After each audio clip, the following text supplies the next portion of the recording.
Hello, dear students. Welcome to English class. Here I am going to start the poem The Darkling Thrush. You must know what is the meaning of the darkling and what is thrush. Darkling means hidden in the dark, and thrush is a bird with a brown back and brown spots on its chest. The Darkling Thrush is written by Thomas Hardy, originally titled by The Century's Deathbed. This poem was originally titled. This is the title after that, the Darkling Thrush. But the original title was The Century's Deathbed in 1900. This poem is published in 1903. Like many ages, the poet was not certain what the new century would bring forth mankind. Actually, what happens? It was written on 29th December 1900.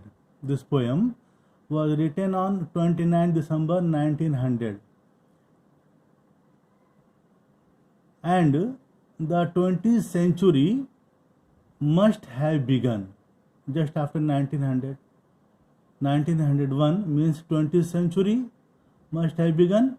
The poet, as such, imagines that the 19th century has just died and that its dead body will be buried in the canopy formed by the clouds above.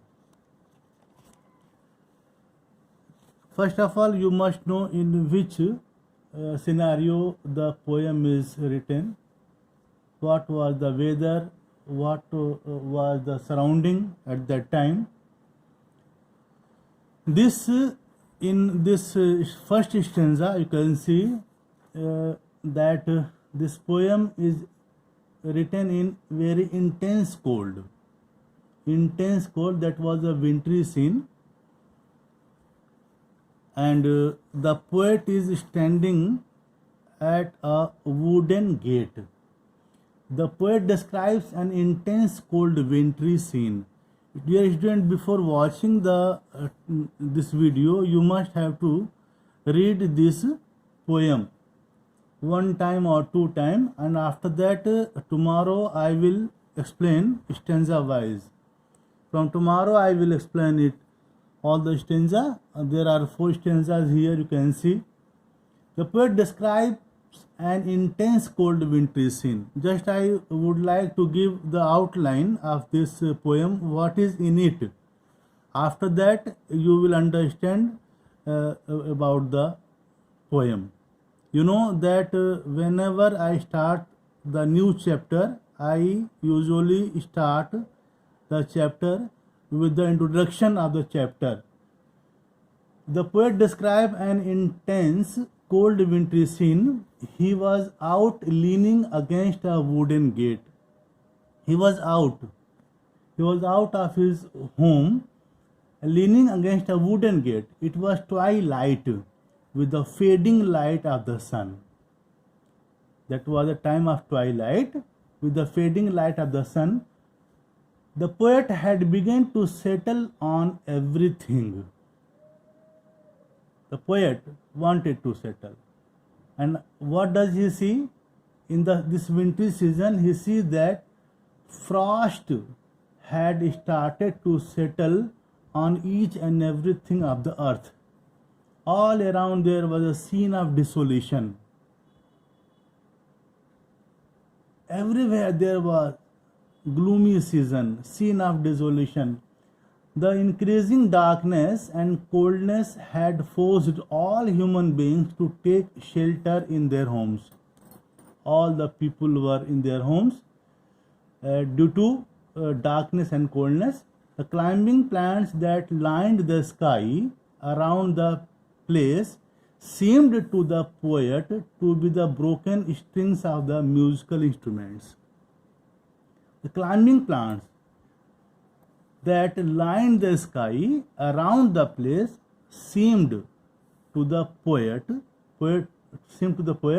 to be the broken strings of the musical instruments. The 19th century, had come to a close.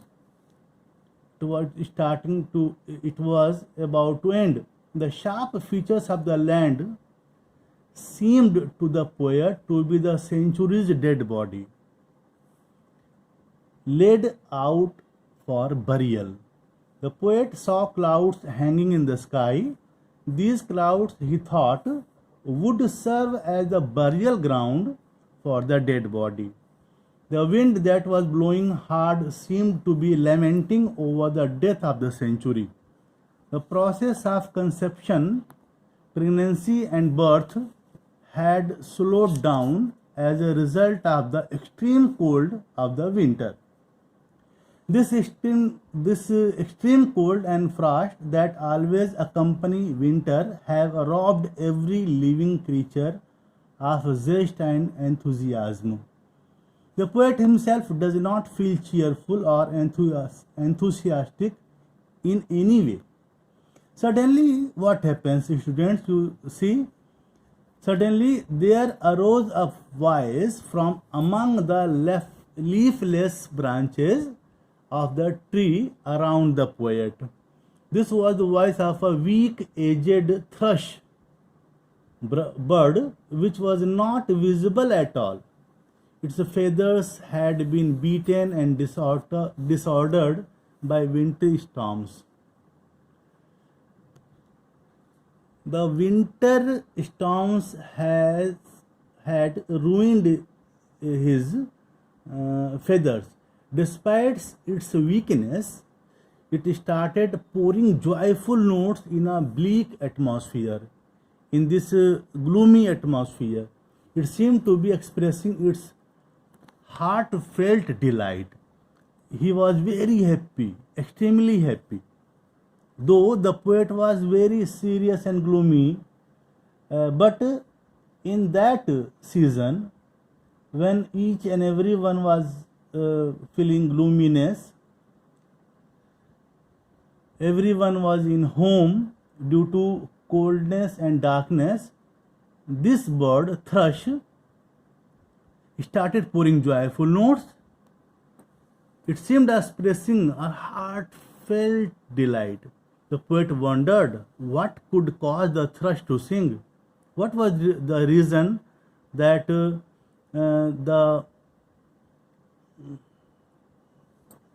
bird was singing? There was no sign of any joy. The whole scene around was bleak, gloomy. The poet could not make out the reason of the happy song of the bird. He could not understand why the bird was singing.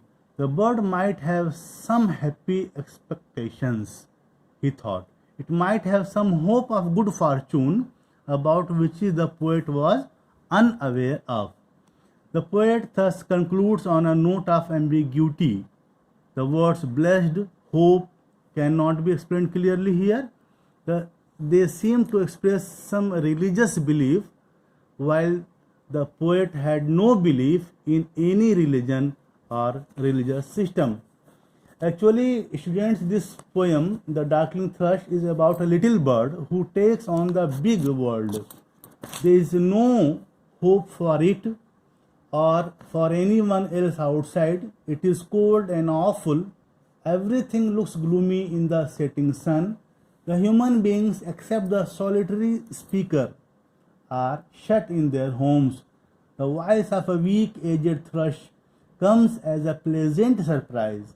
It may be puzzling to the gloomy speaker, but it clearly reveals a small bird's heroic attempt not to be browbeaten by the gloominess prevalent everywhere. It sings, perhaps just to pass time, or it may be its way to face the inevitable. It knows how to preserve against all odds.